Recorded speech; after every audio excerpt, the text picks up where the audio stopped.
Olá! Sejam muito bem-vindos. Hoje a gente vai mergulhar numa decisão super interessante do Superior Tribunal de Justiça. Vamos descobrir juntos como, no mundo do direito, o silêncio pode sim significar consentimento. Parece estranho, né? Mas vamos entender isso direitinho. E antes da gente começar, aquele pedido rápido de sempre. Se o conteúdo for útil, já deixa o like, começa a seguir e compartilha. Isso dá uma força enorme para a gente continuar produzindo.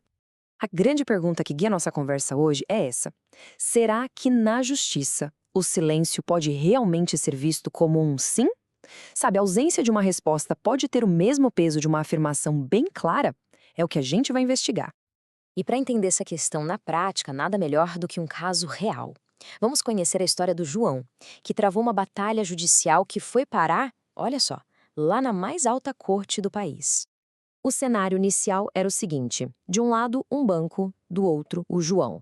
O banco entrou na justiça com uma ação monitória para cobrar uma dívida de R$ 150 mil. O João, por sua vez, não ficou quieto, não. Ele se defendeu no processo, contestou os valores, disse que não era bem assim. Até aqui, um caso bem comum, certo? Mas é agora que a história dá uma virada.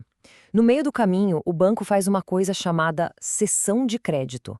É uma prática super comum no mercado financeiro, mas que tem implicações jurídicas gigantescas.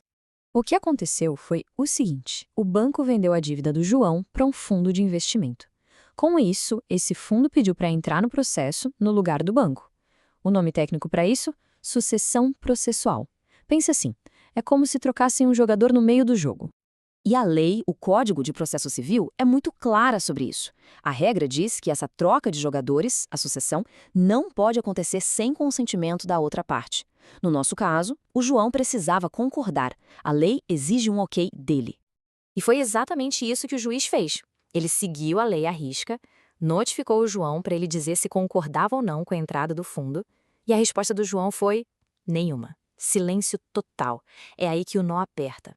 Vamos recapitular a sequência. Primeiro, o fundo pediu para entrar no jogo. Segundo, o juiz chamou o João e falou: "E aí, o que me diz?" Terceiro, o prazo passou e nada do João. Qual foi o resultado? O juiz entendeu que quem cala, consente. Interpretou o silêncio como um sim e autorizou a troca. O João, claro, não gostou nada disso. Ele bateu o pé, disse que o silêncio dele não era um sim e recorreu.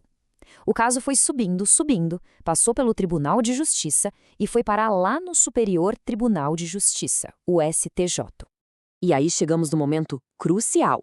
A grande pergunta nas mãos do STJ era: o primeiro juiz errou ao interpretar o silêncio do João como uma aceitação? A ideia do João de que precisava de um consentimento expresso ia colar? A questão era bem direta para os ministros. E aí, o João tem razão? O recurso dele deve ser aceito? A resposta do STJ foi curta e grossa. Não, o tribunal não concordou com o João. A decisão lá do começo estava certíssima. Mas por quê? Para a gente entender essa negativa, a gente precisa conhecer um conceito jurídico fundamental que foi a chave de tudo: a preclusão. Preclusão. Essa é a palavra mágica. Funciona assim: o processo judicial anda sempre para frente, como um trem. Se alguém tem a chance de fazer algo numa determinada estação, no caso, o prazo, e não faz, o trem parte e essa chance é perdida para sempre. O João tinha um momento dele para dizer não, mas ficou em silêncio. Ele perdeu o direito de reclamar depois. Isso mostra uma coisa muito importante. No processo, tanto fazer alguma coisa quanto não fazer nada tem consequências. A omissão do João, o silêncio dele quando ele deveria ter falado, foi encarada como um ato com efeitos jurídicos bem claros. Uma pequena pausa aqui. Se essa análise está ajudando a clarear as coisas, que tal compartilhar com os amigos ou nas redes sociais? Isso ajuda demais o canal a crescer e a gente a trazer mais conteúdo como este. Então, depois de tudo isso, o que a gente pode tirar de lição prática dessa decisão do STJ? O que fica de importante para quem estuda ou já trabalha com direito? Vamos resumir os pontos principais. Primeiro, se a pessoa tem o dever de falar e ficar quieta, o silêncio é visto como um sim. Segundo, perdeu o prazo, perdeu o direito de se opor. Simples assim. Terceiro, o processo não volta atrás, tem que agir na hora certa. E um detalhe final muito importante: o juiz não tem a obrigação de ficar avisando sobre quais são as consequências de ficar em silêncio. E essa frase é tirada da própria decisão do STJ resume tudo com perfeição. Ela deixa mais do que claro que a falta de ação dentro do prazo resulta na perda do direito de questionar a sucessão. Mais direto, impossível. Para a gente encerrar, fica uma reflexão no ar. Hoje, a gente falou de direito processual. Mas em que outras áreas do direito o silêncio também tem um peso tão decisivo a ponto de mudar completamente o rumo das coisas? É um ótimo ponto para se pensar, não acha? Muito obrigado por acompanhar até aqui. Para mais análises e áudios, não se esqueça de seguir o DireitoCast lá no Spotify.